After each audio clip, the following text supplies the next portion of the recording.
அனைவருக்கும் வணக்கம். இன்னைக்கு வீடியோவில் என்ன பார்க்க போகிறோம் அப்படின்னா, நம்மளை சுற்றி இருக்கக்கூடிய இடத்துல நல்ல சக்தி தீய சக்தி அப்படின்னு ரெண்டுமே கலந்து தான் இருக்குமா. அதில் நல்ல சக்தி மட்டும் நம்மளுடைய வீட்டில் தங்கணும் அப்படிங்கிறதுக்காகத்தான் நம்ம வீட்டில் நிறைய பூஜைகள் செய்வதோ ஹோமங்கள் செய்வதோ இவையெல்லாம் செய்வோம். கோவிலுக்கு போகிறோம், இது போன்றவற்றை பார்க்கும்போது தெய்வ சக்தி நமக்கு கோவிலுக்கு அடிக்கடி போகும்போது தெய்வ சக்தி அதிகரிக்கும். நம்ம மனதில் அதிகமான தெய்வத்தினுடைய நாட்டம் நிலைத்திருக்கும் அப்படின்னு சொல்லலாம். இருந்தாலும் சில நேரங்களில் தீய சக்திகள் ஆக்கிரமித்து தெய்வ சக்திகளை வரவிடாமல் செய்துட்டே இருக்கும். இதை சரி செய்வதற்கான ஒரு சிறிய பரிகாரங்களை தான் நம்ம இந்த வீடியோவில் பார்க்க போகிறோம். குறிப்பிட்டு என்னென்ன விஷயங்கள் பார்க்க போகிறோம் அப்படின்னா, தெய்வத்துக்கு கட்டு போடப்பட்டிருக்கு அப்படின்னு ஒரு சிலர் சொல்லி நீங்கள் கேள்விப்பட்டிருப்பீங்க. பொதுவாக நம்மளுடைய முன்னோர்கள் காலத்தில் இருந்து ஒரு வழக்கு இது மாதிரி சொல்லப்பட்டே இருக்குது அப்படின்னு சொல்லலாம். ஆனால் உண்மையாகவே தெய்வத்தை யாருமே கட்டெல்லாம் போட முடியாதுங்க. தெய்வம் நம்ம வீட்டில் எப்போதுமே இருக்கும். ஆனாலும் ஒரு சில நேரங்களில் நமக்கு கஷ்டங்கள் வந்துக்கிட்டே இருக்கு அப்படின்னா அந்த நேரத்தில் தெய்வ சக்தி இல்லை, நம்ம வீட்டில் அது எதிர்மறையான ஏதோ ஒரு ஆற்றல் இருக்குது அப்படின்னு சொல்லலாம். அப்படி நம்ம வீட்டில் தீய சக்திகள் அதிகரிக்கும் போது நாம் தெய்வ சக்தியை கொண்டு வருவதற்கான முயற்சிகளை செய்ய முடியாது. ஆகையால் தெய்வம் நம்ம வீட்டுக்குள்ளே வராமல் வெளியில் நிற்குமே ஒழிய தெய்வத்தை யாராலும் தடுக்கலாம் முடியாது.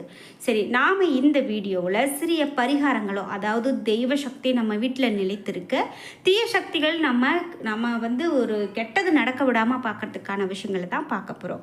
வீடியோ கண்டிப்பாக உங்களுக்கு ரொம்ப பயனுள்ளதாக இருக்கும். கடைசி வரைக்கும் ஸ்கிப் பண்ணாமல் முழுசாக பாருங்கள். வீடியோவை பார்த்துட்டு மறக்காமல் நீங்கள் இன்னும் நம்ம சேனலை சப்ஸ்கிரைப் பண்ணாமல் இருந்தால் சப்ஸ்கிரைப் பண்ணிக்கோங்க. கூடவே இருக்க பெல் ஐக்கானை மறக்காமல் கிளிக் பண்ணிடுங்க. வாங்க வீடியோக்குள்ளே போகலாம். உங்களுக்கு ஜோதிட ரீதியாக முழுமையான தகவல்களை தெரிஞ்சு கொள்ளணும் அப்படின்னு நினைக்கிறீங்களா? நமக்கு வாழ்க்கையில் நிறைய கஷ்டங்களை பார்த்துக்கிட்டே இருக்கிறோம், நல்ல ஒரு ஜோதிடர்கிட்ட பார்க்கும்போது அது தீரும் அப்படின்னு நினைக்கிறீங்களா? கண்டிப்பாக நிறைய பேர், நிறைய பிரபலங்கள் கூட வராகியம்மன் ஜோதிட நிலையத்தில் ஜோதிட பலன்கள் கேட்டு தங்களுடைய வாழ்க்கையில் நிறைய மாற்றங்களை பெற்றிருக்காங்க. அப்படிப்பட்ட வராகியம்மன் ஜோதிட நிலையத்தின் தொலைபேசி எண் இந்த வீடியோக்கு கீழே டிஸ்கிரிப்ஷனில் கொடுத்துருக்கேன். மறக்காமல் நீங்களும் தொலைபேசி எண்ணை தொடர்பு கொண்டு பேசி பாருங்க.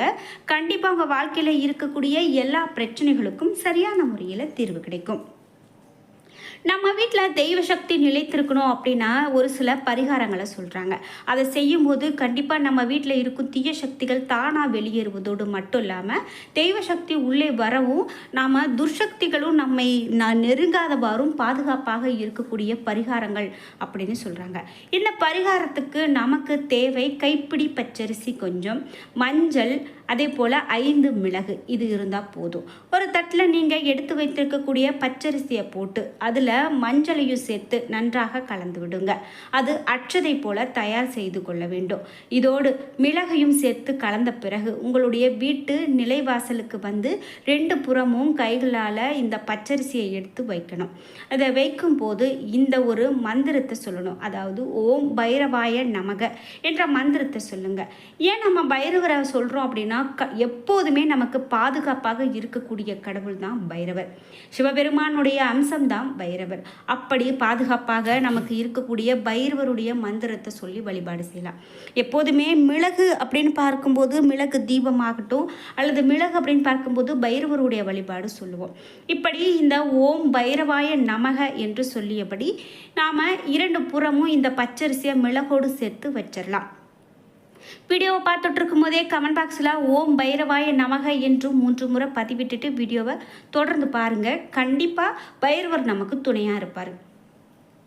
இப்படி நாம் வைக்கும்போது இது இரவு முழுவதும் அப்படியே இருக்கட்டும். மறுநாள் காலையில் இதை எடுத்து கால்படாத இடத்துல போட்டுடலாம்.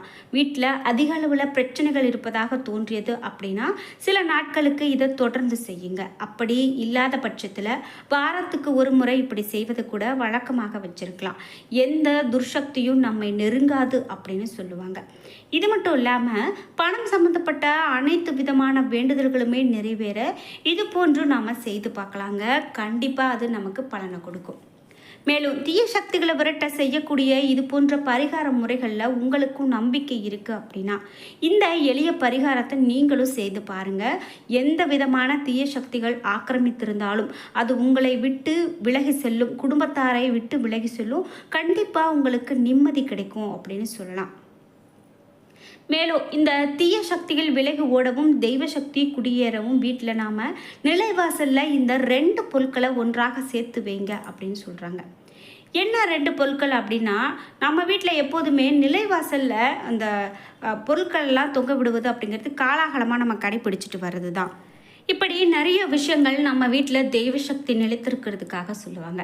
சரி, இது போல் சின்ன சின்ன அறிகுறிகளும் நம்ம வீட்டில் தெய்வ சக்தி இருக்கிறதுக்கான ஒரு விஷயமா சொல்லுவாங்க. அது என்ன அப்படின்னு பார்த்தீங்கன்னா, வீட்டில் ஒரு வித நறுமணம் வீசும். அந்த நறுமணம் எங்கேருந்து வருது அப்படின்னே நமக்கு தெரியாதுங்க. நம்ம வீட்டில் நம்ம பத்தி கொளுத்திருக்க மாட்டோம், நம்ம சாம்பிராணி கொளுத்திருக்க மாட்டோம், கற்பூரம் வச்சுருக்க மாட்டோம். ஆனால் சரியாக சந்தனம், விபூதி, பூக்கள், கற்பூரம் அப்படின்னு நல்ல நறுமணங்கள் நம்ம வீட்டில் எப்போதும் கமழ்ந்து கொண்டே இருக்கும்.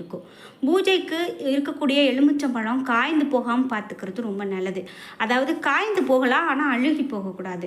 நம்ம பூஜையில் எலுமிச்சம்பழம் வச்சுருப்போம், மற்ற பழங்கள் கூட வச்சுருப்போம்.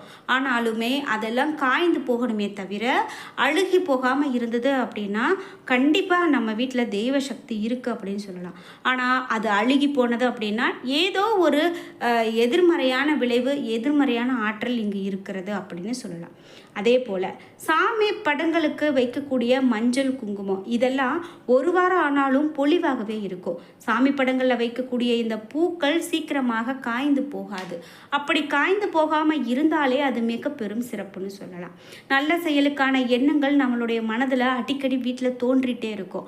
ஆனால் ஒரு எதிர்மறையான விஷயம் இருக்குது அப்படின்னா நம்மளுக்கு நல்ல செயலுக்கான ஒரு இதுவே வராது. எப்போ பாரு ஒரு குழப்பத்திலையும் கஷ்டத்துலையும் நம்மளையும் கஷ்டப்படுத்தி மற்றவங்களையும் கஷ்டப்படுத்திட்டு கிடப்போம். அதே போல் நம்ம வீட்டில் அடிக்கடி காகம் வந்து சத்தமிட்டு கொண்டே இருந்தது அப்படின்னா வீட்டில் தெய்வ சக்தி இருக்குது அப்படின்னு அறியப்படுது. ஏன் அப்படின்னா சில குறிப்புகளை முன்கூட்டியே அறியக்கூடிய திறன் இந்த காகத்துக்கு இருக்குது. அதை நமக்கு குறிப்பாக சொல்லவும் வரலாம், எச்சரிக்கவும் வரலாம். ஆனால் ஏதோ ஒரு முக்கியமான செயலை நமக்கு காட்டுவதற்காகத்தான் இந்த காகங்கள் வருகிறது அப்படின்னு கூட சொல்லலாம். இதே போல் நம்மளுடைய சேனல்லையே நிறைய வீடியோக்குள்ளே நீங்கள் பார்த்துருப்பீங்க. நம்ம வீட்டு பூஜை அறையில் பல்லியினுடைய நடமாட்டம், பல்லி சத்தம் கேட்டுக்கிட்டே இருக்குது அப்படின்னா தெய்வ சக்தி நம்ம வீட்டில் இருக்குது அப்படின்னு தான் அர்த்தம். நிறைய பேர் இந்த பல்லி தொல்லையாகவே நினைப்பாங்க இன்றைக்கும். ஆனாலும் அது தொல்லை கிடையாது. கண்டிப்பாக நம்ம வீட்டில் தெய்வத்தினுடைய நடமாட்டத்தை நமக்கு உணர்த்துகிற வீட்டில் யாருக்காவது கெட்ட விஷயங்கள் நிகழப்போகிறதா முன்கூட்டியே கெட்ட கனவின் மூலமாக நமக்கு உணர்த்தினா அது நல்ல சக்தி வீட்டில் இருப்பதற்கான அறிகுறி அப்படின்னு சொல்லலாங்க. நம்ம வீட்டில் ஒருவருக்கு இது போன்ற கனவு வந்தாலும் தெய்வ நடமாட்டம் இருக்கிறது உறுதி அப்படின்னு சொல்லலாம். ஏற்றிய தீபம் நேராக நின்று எரிந்தால் நல்ல சக்தி குடிக்கொண்டு இருக்கிறது அப்படின்னு நம்ம வீட்டில் நம்ம சொல்லலாம். அந்த தீபம் சட்டென அமைவது, அதே போல் நம்ம எதிர்பார்க்காத மாதிரி அது கருகி போகிறது, இதெல்லாம் நம்ம வீட்டில் ஒரு கெட்ட ஒரு அதிர்வலைகள் அப்படின்னு சொல்லலாம். குறிப்பாக பசு வருவது நம்ம வீட்டுக்கு ரொம்ப நல்லது. அதே போல் வீடு சுத்தமாக துர்நாற்றம் இல்லாமல் சமையலறை மற்றும் குளியலறை தண்ணீர் இல்லாமல் இருந்தாலே அந்த வீட்டில் நிச்சயமாக தெய்வ சக்தி இருக்குது அப்படின்னு அர்த்தப்படுது. இது மட்டும் இல்லாமல் பறவைகள், அதாவது காகம், குருவி, கிளி, புறா இதெல்லாம் அதிகமாக நம்ம வீட்டுக்கு வருவது மிகவும் நன்மையை கொடுக்கிறது. குறிப்பாக புறாக்கள் வந்து செல்கிறது என்றால் தெய்வீக அருள் நிறைந்திருக்கிறதா அர்த்தம். நாய் என்பது பைரவருடைய வாகனம். அதனால் நாய் வீட்டுக்குள்ளே வாலாட்டிக்கிட்டே வந்து நட்போடு பழகியது அப்படின்னா அது நல்ல சக்தி நம்ம வீட்டில் இருக்கிறதுக்கான அறிகுறி அப்படின்னே சொல்லலாம். மேலும் பல்லிகளுடைய நடமாட்டம் நம்ம வீட்டில் இருந்தாலோ அல்லது அந்த பல்லிகள் வால் கருப்பும் வெள்ளையாக உடைய நிறமாக இருக்குது அப்படின்னா அது மிக மிக நல்லது அப்படின்னு சொல்கிறாங்க. நம்ம வீட்டில் பல்லிகள் நடமாட்டம் இருந்தாலே அங்கே குலதெய்வம் இருக்கிறதாகவே ஒரு நம்பிக்கை இருக்குங்க. இது மட்டும் இல்லாமல் நம்ம வீட்டில் தெய்வம் இருக்கா இல்லையா அப்படிங்கிறதெல்லாம் நாம் பார்க்கறத விட நம்ம எப்போதுமே நேர்மறையான விஷயங்களை யோசிக்கிறது ரொம்ப நல்லதுன்னு சொல்கிறாங்க. நம்மளுடைய வீட்டில் தெய்வம் குடியேற நாம் சரியான முறையில் எப்போது பூஜைகள் செய்துக்கிட்டே இருக்கணும். தீபம் ஏற்றி வழிபாடு செய்யணும். காய்ந்த பூக்களை வைக்கக்கூடாது. கெட்ட எண்ணங்களை துரத்திடணும். கெட்ட பேச்சுக்களை எப்பயும் பேசக்கூடாது. எதிர்மறையான பேச்சுக்களை பேசும்போது கண்டிப்பாக அதுதான் நமக்கு வந்து சேருமா. அதனால் எதிர்மறையான பேச்சுக்களை பேசக்கூடாது. இது மாதிரியான விஷயங்கள்லாம் நம்ம கடைப்பிடிச்சிட்டு வந்தோம் அப்படின்னாலே போதும், தானாகவே அந்த தெய்வம் நம்ம வீட்டில் வந்து குடியேறும் அப்படின்னு சொல்கிறதால நீங்களும் இது போன விஷயங்கள்லாம் கடைப்பிடித்து பாருங்கள். என்ன நண்பர்களே, இன்னைக்கு வீடியோவில் தெய்வத்தினுடைய நடமாட்டம் நம்ம வீட்டில் இருக்குமா இல்லையா, இதெல்லாம் பார்க்க நம்ம என்ன மாதிரியான விஷயங்கள்லாம் கடைப்பிடிக்கணும் அப்படிங்கிற எல்லா தகவலையும் தெரிஞ்சுக்கிட்டோம். இந்த வீடியோ கண்டிப்பாக உங்களுக்கு ரொம்ப பயனுள்ளதாக இருந்திருக்கும். வீடியோ உங்களுக்கு பிடிச்சிருந்தா லைக் பண்ணுங்கள், ஷேர் பண்ணுங்கள், கமெண்ட் பண்ணுங்கள். நீங்கள் இன்னும் உற்சாகம் டிவி சேனலை சப்ஸ்கிரைப் பண்ணாமல் இருந்தால் சப்ஸ்கிரைப் பண்ணிக்கோங்க. கூடவே இருக்க பெல்லைக்கான மறக்காமல் கிளிக் பண்ணிடுங்க. நன்றி வியூவர்ஸ்.